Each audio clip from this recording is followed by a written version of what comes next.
Hey family, welcome to the She Hustles podcast. It's your girl, Samantha Renée, CEO of She Hustles and Praise by Kingdom Hustle. I want to welcome you to the podcast if you're here for the first time. And for my repeat customers, welcome back, ladies. As you know, this is a safe space and we like to talk about real topics. This season, we are talking about loving thyself. And so with that being said, with loving thyself, we have another amazing topic that we need to talk about in order to get to where we need to be in life. And that topic is buried alive. And so on this episode today, I'm talking with my great friend, Randy Altador. Randy is a Christ follower, a mother, a wife, and an educator. And y'all, she's actually a formerly full-time entrepreneur. Her story is amazing. She is amazing. And I thought, why not speak to somebody who has had a crazy life schedule and all these things have come her way, and feeling buried alive is something that surely she could relate to. And so we're going to get into it today. Welcome, get comfortable, and let's talk. For having me. This is awesome. Thank you for coming on. Thank you for accepting my invitation. No, I mean, this is so necessary. The topic that we're about to discuss, I feel like this is something that everyone deals with. So I'm just honored to be here, catch up with you, sis. So it's such a blessing to be a part of She Hustles podcast.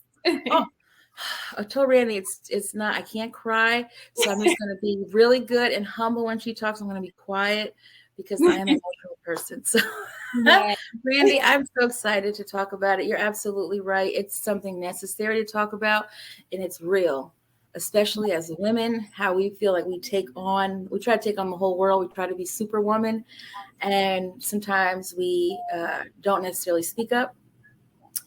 If you agree with me, yeah, because we feel like we can just take it on. We just carry it. Unfortunately, as fortunately as Black women, we are taught that we are strong, that we have to be, 10 steps ahead of the white young ladies. And I love everybody. Okay. It's feeling as though you have to be the one to have all of the solutions and you got to carry it and you have to have this unnecessary weight, but you can't acknowledge it because you got to keep the ball rolling. And it gets crazy. And this is so good to be able to sit down and really comb through these things. You know what I mean? So yes, took the words right out of my mouth. I love it. Yeah. Guys, you see why I've asked her to come on, right? I haven't asked a question yet, and she already just flowing. You see, right? Okay, just want to say that. So, Miss Randy, do you want to share with us anything about yourself before I ask you the first question? So Randy Altador, my story is so crazy. It's something that will be, in detail shared very, very soon about, entrepreneur. I'm sure y'all heard that. Formerly an entrepreneur, was very, successful, and we had all of these things. But when God steps in and he has something else planned for you, that's when everything starts to look a little different. Mm-hmm. I'm an educator now. Once again, I'm enjoying it. I'm loving it, being exactly where God wants me to be. I'm a wife. I'm a mom.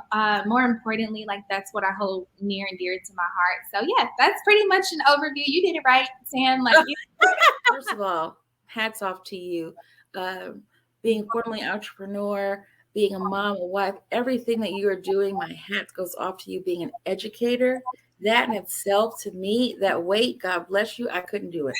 So my hat. And she didn't tell y'all, she teaches high school. Pray for her, okay? That's my group. Those are my babies. The high schoolers, everybody says that, but that's fun. Their last little phase before adulthood. So it's fun. Love it. How many lives has she already touched, guys? So let's get into it, Miss Randy. My first question that I really, really wanted to ask you particularly was, how do you currently feel about your physical and mental health? So I was actually talking to my husband about this. It's so crazy that we're sitting down and we're having, this discussion about it. If you would have asked me this question even, 8 to 12 months ago, the answer would have looked a lot different. But I'm in a good place now. It feels good to be on the upswing. So I'm working out. In the last month and a half, I've lost almost 20 pounds, which is crazy. I've been in the gym trying. We got to talk offline, child. I got to lose about 55. I know. And it's crazy because it's during quarantine, I was the most fit. I was doing all this stuff at home, and then life hits you like a ton of bricks. And back to mental health. wasn't working out. Like I love going to the gym and not just for weight loss, but like feeling like I'm getting stronger physically and then mentally at the same time. And so, you know, I'm feeling like it's an upswing. Mentally, I feel like I'm in a good place too. Marriage is thriving, babies growing up. Like we're in a good space. And it's hot outside. So everything's just together, you know, like we're flowing. Yes. Wow. Okay. I like that you said for the gym, to be honest with you, with the not going for the physical part. I feel like me personally, if I look at it that way, perhaps it wouldn't seem like I'm going to be tortured. But you know what? I feel like initially I was like, I do not want to go to the gym. Like I'm thinking cardio. Like I do not like cardio. Just put it out there like on the treadmill forever. Like that's just not fun. And I didn't enjoy it. But when it's like with lifting weights and it's like, okay, 10 is heavy. Oh, now 15 is okay. You know what I mean? And it's like you're getting stronger and it's like, I don't know, it just feels like satisfying to see that I love that. stronger. I love that. Where do you feel like mentally you are now that you're going back to the gym, things like that? Because you're saying if I asked you before, it would be something different until now. So where do you feel like mentally you went from and gone to? Does that make sense? Yeah, no, it does. I think, you know, if I'm being fully transparent, even like 8 months ago, I feel like I was experiencing a form of depression, right? Like it was such a drastic like shift in my life overnight, essentially. And it felt like everything to nothing. And it felt like I was like in this space of like figuring out who am I? Like, am I the person God wants me to be? Or am I this person I wanted to be according to the dream board? Or like, you know, it's just kind of like, what am I doing? And so I was in a really sad place. And so now mentally, I feel like I'm in a better space because it's been more, you know, like we've been in conversation with our pastor and like having a church family circle around us and reading the word and understanding God for myself, right? Like something like within these last 8 months, it's been like, I got baptized. I don't even know if I said that yet. So I got baptized in this time as well. And so there's definitely been a lot that has happened that mentally has put me in a good space now, for sure. And where you're at now and talking with your pastor and being baptized. Yes. Wow. Do you want to touch on that? Or do you want to keep it to the vest? What do you want to talk about a little bit? Yeah, we'll keep it at this level. Obviously the details of everything and all of that. But yeah, I don't mind talking about it for sure. Yeah. So I'm just, because when you said that to me, that was just like, wow. Yeah. I think about whoever's going through whatever they're going through and where they're at mentally, you know, whether they're in a depression or whichever, or they don't even know if they're in depression, that you being baptized, what brought that on? And where were you in your life? For me, I've always, I guess, been raised in a Christian household, right? So like when I was younger, like I knew going to church on Sunday, but that was pretty much it. Like I didn't know God for myself. And I knew like, okay, Sunday morning, got to have my clothes out. We got to go to church and then we're coming home. We're going to pray during the week. But like, it was more of a routine. I felt like it was like a box to be checked. I've never been baptized before. And so like in the midst of everything happening, I was like, Lord, like I literally, you know, surrender everything to you. I want what you want for me.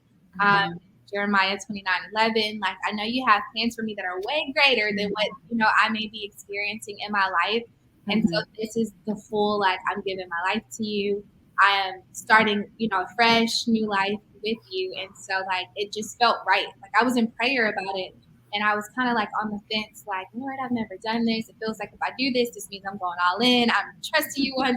And so I did it, and it was the best thing I could have done. It was in September. So wow. My hat goes off to you. I love your transparency. Thank you for your transparency because, like you said, like that's powerful because some people feel like for me growing up as well in a heavily Christian family, being baptized was kind of like my mom was like, I'm going to give you the opportunity to do that on your own. But at the same time was kind of like, there's a deadline. You know what I mean? Without saying it. And so I love that you shared like, look, I've never been baptized. And the fact that it doesn't matter the age, you know what I mean? And you're still extremely young. Let's not get it twisted. Okay. But it doesn't matter the age, that God will, that he will still speak to you through, you could be 82, he'll speak to you. But the fact that you followed it and you did it, my hat goes off to you. I love that. I really pray that as somebody hearing you even sharing that and being transparent with that will be like, you know what, let me go ahead and get my tall self in this water. Right. Because God has been telling me to go ahead and accept him, and just be washed of my sins, girl. Yes. And then I guess for me, it kind of opened up the window of opportunity for me to heal mentally, because yes, it's a physical act of being baptized. But then after that, what am I going to change within my heart and my mind? How am I going to feed myself with the word? Like, it was like a lifestyle change, not just like, boom, baptized life is that's Come it. on. The enemy comes in when you do it. So he is waiting. Right. So, it was the beginning of this new mental space that I'm in, for sure. I love that you were able to recognize. I know it's not night and day. I know that it's not something that it's just like a switch, but it takes time. And so the fact that you were able to, through that journey, recognize, when you were feeling overwhelmed or feeling like I need to make a change because this is not it. Right. And so I'm loving all of this. So with all that being said, this new you, but prior to this, and even in, let's be honest, even in our new selves and our new, new mindsets, we still experience burnout. We still experience overwhelmness. We still experience trials and tribulations, right? So I know you've experienced it, but let's just pretend that you haven't. I'll just ask you, have you ever experienced being burned out? Yes, I think it happens all the time. It kind of goes back to what you were saying earlier. Being a wife, a mom, an educator, like when you start to add all of these different hats that I'm wearing, like there's going to be a burnout at some point if there isn't some sort of approach that can happen to help ourselves, remove ourselves of the stress. But yeah, of course I've experienced. How would you say, give me at least like one time, how did you handle it when you were burnt out? Like at a very crazy point, how did you handle it? Yes, so for me, it's been more so coming up with certain boundaries, right? So like for me, if you're an educator, you know about grading, right? So like that, like not bringing that home, because that in itself is automatically saying, okay, less time to play with my baby, and that's my responsibility. That's my baby. So like less time with him, less time to, Netflix to hang out with hubby. Like it just cuts into everything. And so it's like, okay, once I get out of work at 4:15, the work is staying at work. And it's like boundaries, because I've definitely felt overwhelmed with bringing stuff home. And so that's one thing that I've done, was say like, you know what, boundaries are here, and that's what it's going to be. So. Such a good, that's a good schedule. I feel like that's what I hear when you saying that. I hear schedule, I hear balance, I hear boundaries. And so I love that, because it's so true. I always tell people that boundaries aren't necessarily for other people. They're for yourself. Yes. They are for yourself. They are for you to be mentally okay. They are for you to be like, I'm not taking on too much. I'm not doing more than I can handle. Right. And that's something I feel like for myself, I have to constantly be like, okay, Sam, you're on the line again. You're unraveling. Right. So, it's so true, just because it's like when you unravel, think about all of the hats you're wearing, everything starts to get impacted, right? So it's like you have to stay there mentally and say, you know what, like I got to pull back and do all of what I'm doing, have those boundaries, have those, that schedule in place. And that's it. Because once you're down, everything else starts to look a little different around you. So, yeah. Because you don't realize how many lives and how many things are depending upon you. What parts of daily life cause you stress, and what can you do to change those experiences? So I think for me, what daily stress could look like is just having so many things like deliverables and due dates, not even just like with work, right? So like I am in charge of like the social media ministry for my church. And so like for me, it's like balancing that and balancing work and everything else. And so like a stressful day for me would be having these goals that I set for myself to, like, okay, I'm going to cook this, so the family's eating this for dinner. Yes.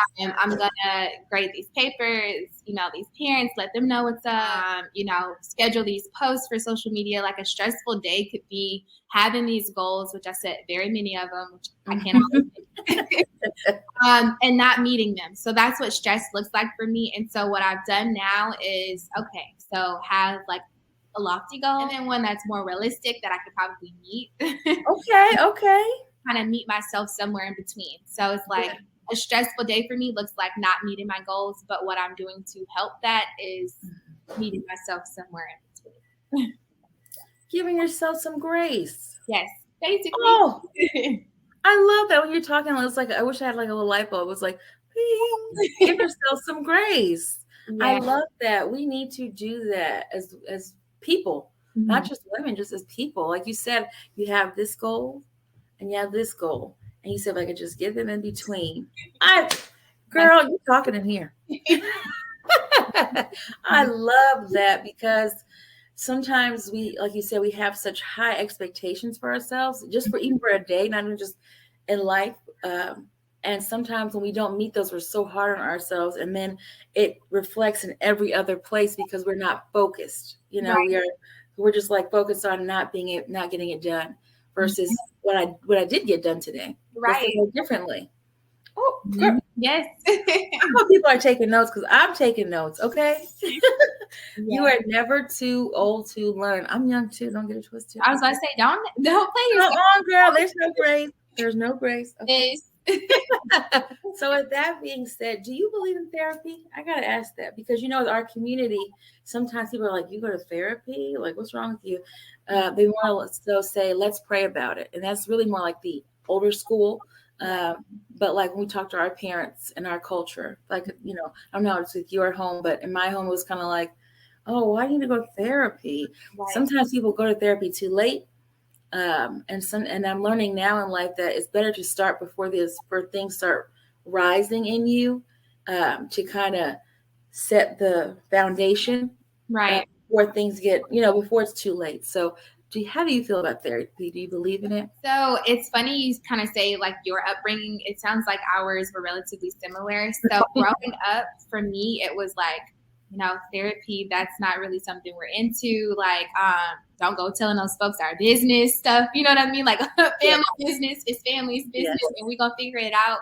And like mental health wasn't something that was really emphasized. But now as an adult, and I got to give credit to my husband, he's into counseling, mental health specifically. I think his degree is counseling and mental health, right? And so like, it's so crazy I would end up with a spouse that's heavily right? And so I feel like he's rubbed off on me to where it's like, well, wait, if we're willing to go to the doctor, like if we, break a leg or something's feeling funny in the body, we don't think twice. We're like, let's go get some help. They're the professionals. They know strategies and whatever it is to solve my issue, but mentally, why isn't it the same, right? And so it's like, absolutely therapy. I'm team therapy in every types of way, whether it's marriage, you know what I mean? Like whatever, it's something that's so important because, yes, we should pray about it, right? But I also feel very strongly that God equips people with certain gifts and talents to be able to help us navigate through life. And so I believe, like for me, I do prefer Christian therapy, if I'm being honest, my therapist is. And so that's something that, I think, I don't know if I would be here in this particular mental space without having somebody help me sort through it. Like we don't always have those answers. And so it's like, I'm team therapy all day now.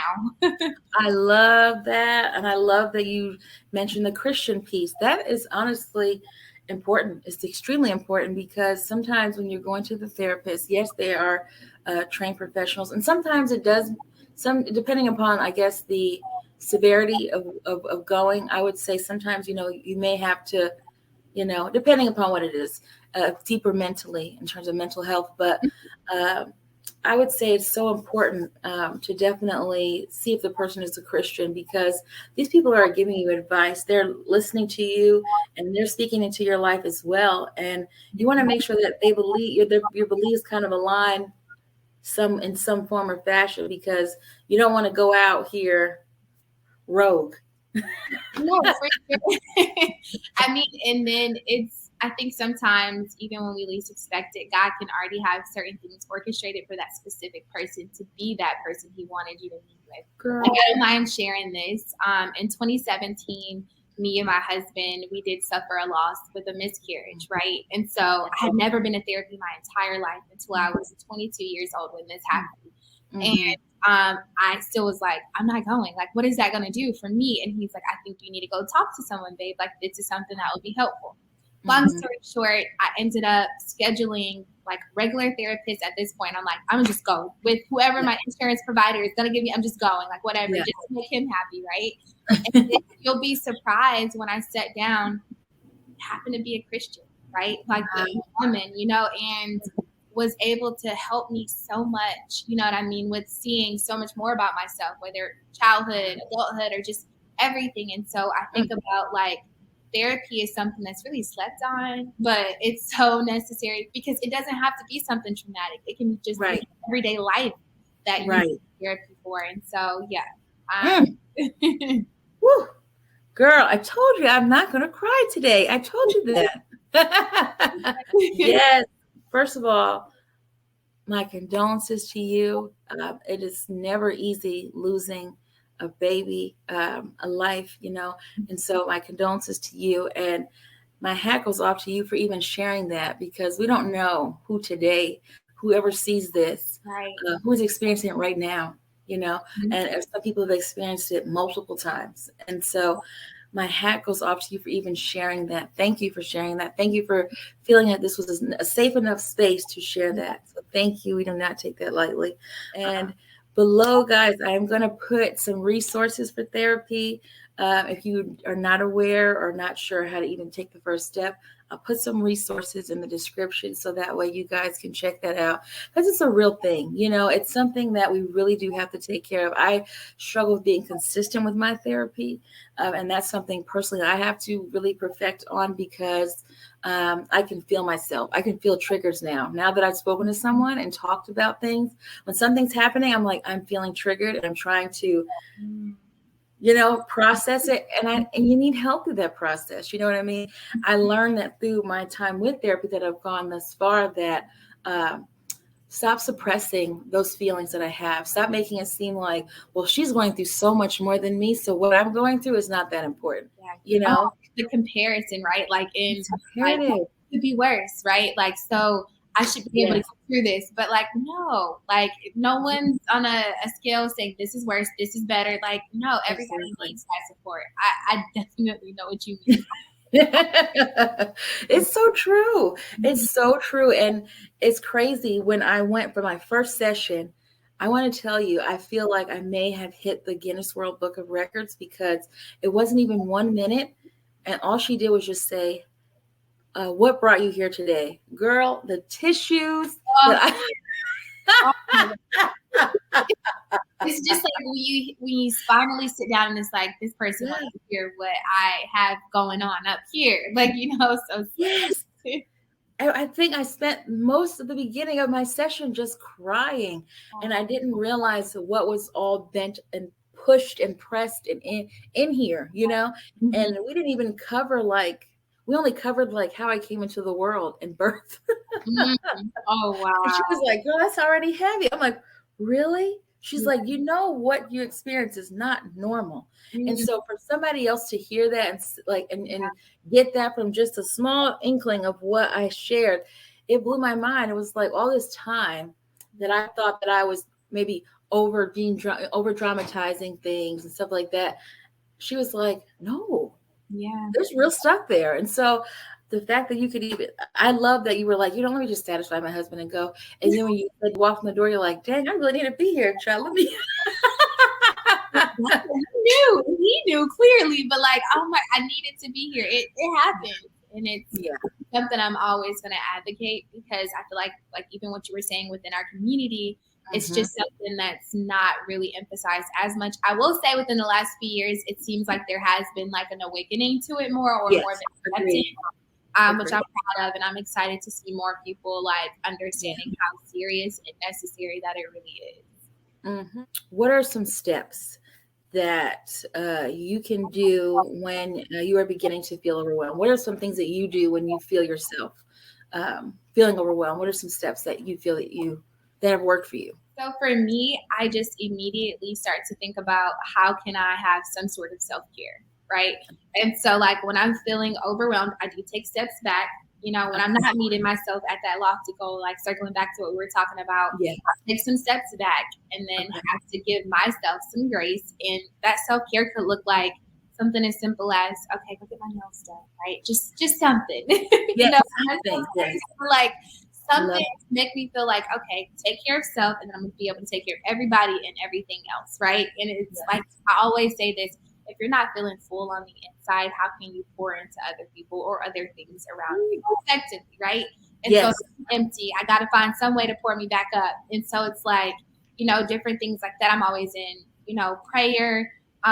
Lord, like I'm feeling overwhelmed. Like show me something, or give me a verse or something to get me empowered, because I'm getting there, Lord. Or even actually being honest and open about whatever it is, because like with my husband, right? So if there's something that I'm feeling stressed out about, you'll be surprised. He'll step in and be like, "Oh, babe, I got this," or even like, "Oh, you're stressed about this, but I was already working on this." And so it's like, those different things. From what my takeaway from what you're saying is, when feeling overwhelmed, whether it be self-care, whether it be speaking up, whether it be just taking a moment, take a moment for yourself. And that could be, like you said, self-care. I too love getting my nails done. I remember one time I went to the nail salon and I had an appointment. The lady messed it up and I was so upset. And my husband was like, "Why are you so upset?" And I'm like, "Because this is the time that I set aside." It's like I look forward to it. And when it's messed up, it made me upset. I can relate. Like it's like you look forward to it. You don't have like a set schedule, but you have like an idea, like this time is gonna be good for me to get my nails done. And like, I would be upset too. Guys, they look at it differently, but now like he's like, every time people like, "You haven't gone to get your nails done. Yep. Here's some money." I'd be like, I know. "That's just so sweet." And whether you have a spouse or you have a friend or you're by yourself, take time for yourself. Whatever you're going through, we just happen to be moms and wives here, but that doesn't mean that if you're a single young lady that you don't experience the same or more. Right. So know that no situation is too big or too small. It's your life, your situation, and whatever is in front of you, that's what's going on. Don't worry about everybody else. So Randy, my question for you, I know we're almost done. I always get so sad, sorry. Because it's been so good. I know. So good. But my encouraging moment for another young lady out there, any young lady who's feeling buried alive in their life right now, what is it that you would like to speak into their lives at this moment? So even if it may be the hardest time in your life, everything is happening for a reason. It may not seem like there's a light at the end of the tunnel right now, or what should you even do next in life? Just know that God has a greater plan for you, something that you can't even see. And I always think about it like this. The theater, right? Behind the scenes, there's props, there's things looking crazy. People are shifting and moving. But as soon as those curtains open, there's beauty and there's something that's well put together. So your life may be chaotic right now. Things are all over the place. You're sad. You're not even sure what or where to go. But I promise you, there's a time where God's going to open it up and say, like, this is what I was working on for you in your life. Your testimony is for somebody. I promise you, and you'll get through it. And just stay in prayer, be encouraged, know that God has greater in store. Girl, I said for the girl, but I think he was talking to me. Look. By it. It's so true. Like that is my life the last, 8 months. So it's like, Wow. This time has gone by so fast, and I feel like we just hit the surface. You have been absolutely amazing. Oh my goodness. Thank you so much for accepting this invitation and being brave to even talk about this subject. Thank you so much. It means so much to me. Honored that you even wanted me to be on here. I love what you're doing. God is gonna bless this, and I'm just so grateful that you thought about me, because I'm like, yeah, let's sit down, let's chat. Like, it's over you. Let's do this. Yeah, thank you for having me. Oh, yay! How can the ladies keep in touch with you, Miss Randy? I have your social handle on the screen, but we also air on Spotify and Apple Podcasts. So can you share with our viewers your info? Yes, so just follow me on Instagram at Randy. So you'll see it linked down at the bottom. I'm on Instagram. That's pretty much it right now. I made a TikTok, but no video. So just keep in touch with me on Instagram. I'm there, and you'll see me and my beautiful little family there. So yes, her family is beautiful, guys. Absolutely beautiful, inside and out. Amazing, amazing family. Thank you so much, Randy, for coming on. Thank you. Bye. Guys, I hope you had your tissues. I should have pre-warned you in the beginning to have your tissues. This was such an amazing episode, and I feel like, again, we only touched the surface, and the things that we touched on today were just so key. Take care of yourself. Be mentally aware of what's going on with you, and know that if you're not okay, that no one around you is going to be okay. Take care of yourself. Again, below I have some description. In the description, I have links to how to get a therapist, and just a way to contact us if you want a prayer partner. We're in this together. This thing called life, you're not alone. Thank you for coming and listening in on the She Hustles podcast. Until next time, see you later.